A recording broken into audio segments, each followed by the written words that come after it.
నేను ప్లాస్టిక్ కప్పుని. ఆ వేడి వల్ల మీ శరీరంలోకి విషపదార్థాలు విడుదలవుతాయి. అందుకే గాజు లేదా సిరామిక్ కప్పులో తాగండి. ఇది సురక్షితం.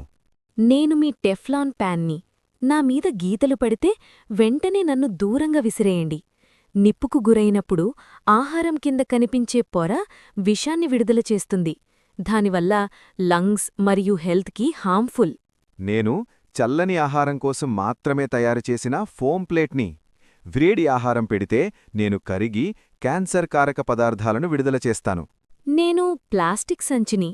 హాట్ ఫుడ్ ప్యాక్ చేస్తే విషపూరిత పదార్థాలు ఆహారాన్ని కలుషితం చేస్తాయి. షాపింగ్కి వెళ్లేటప్పుడు మీ సొంత కంటైనర్ తీసుకురండి. నేను మెలమైన్ ప్లేట్ని. నేను అందంగా కనిపిస్తాను, కానీ నేను మోసగాణ్ణి. నన్ను మైక్రోవేవ్లో పెడితే నేను మీ ఆహారంలోకి విషపదార్థాలను విడుదల చేస్తాను. నన్ను చల్లని వస్తువులకే ఉపయోగించు. నేను ప్లాస్టిక్ కటింగ్ బోర్డ్ని.